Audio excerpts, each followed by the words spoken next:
இந்த எபிசோட்ல நாம இயக்குனர் டோமினிக் கருண் இயக்கத்தில் வந்திருக்கிற யோகா சாப்டர் 1 சந்திரா படத்தை பற்றி தான் பார்க்க போகிறோம். இந்த படத்தோட கதையை பற்றி பார்த்தோம்னா, இந்த படம் எதிர்காலத்தில் நடக்கும் கதைக்களமாக அமைஞ்சிருக்கு. நாயகி கல்யாணி பிரியதர்ஷன் பெங்களூரில் நகரத்தில் வசித்து வராரு.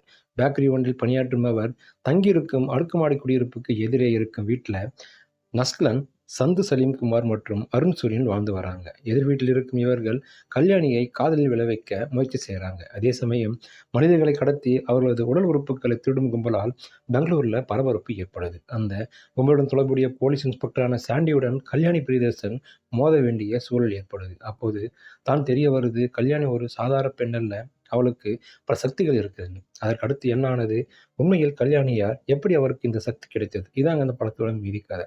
இந்த படத்துல சந்திரா என்ற கதாபாத்திரத்துல அதீத சக்திகள் படைத்த பெண்ணாக கல்யாணி பிரியதர்ஷன் மிரட்டியிருக்காங்கன்னு சொல்லலாம். குறிப்பாக சண்டை காட்சிகளில் அசத்தி இருக்காங்க.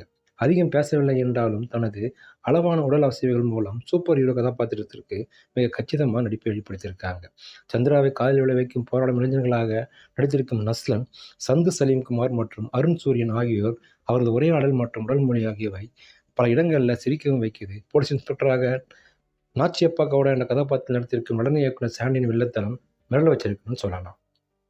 இசையமைப்பாளர் ஜேக்ஸ் பேஜாயின் பின்னணி இசை படத்திற்கு பலம்னு சொல்லலாம். ஒளிப்பதிவாளர் நிமிஷ் ரவியின் கோணங்கள் மற்றும் வண்ணங்கள் படத்தை பிரம்மாண்டமாக மட்டும் படத்தை அடுத்த கட்டத்திற்கு எடுத்துச் செல்லுது. படத்தில் வரும் இரவு காட்சிகள் மிகவும் கலர்ஃபுல்லாக காட்சிப்படுத்தியிருக்கிறான்னு சொல்லலாம். நம் புராண கதைகளில் உள்ள கதாபாத்திரத்தை அதீத சக்தி படைத்த சூப்பர் ஹீரோவாக சித்தரித்து அதன் மூலம் ஒரு மிகப்பெரிய உலகத்தை உருவாக்கியிருக்கும் இயக்குனர் சந்திரா என்ற முதல் அத்தியாயத்தை மிக சிறப்பாக கையாண்டிருக்கிறார். குறிப்பாக சந்திராவின் ஃப்ளாஷ்பேக் பகுதியை கையாண்ட விதம் பாராட்டுக்குரியன்னு சொல்லலாம். முதல் பாதியில் திரைக்கதை விறுவிறுப்பாக சென்றாலும் அது இரண்டாம் பாதியில் சற்று தொய்வை ஏற்படுத்தியது. முதல் பார்வைகளுக்கு சிறு குழப்பம் ஏற்படுத்துவது பலவீனம்.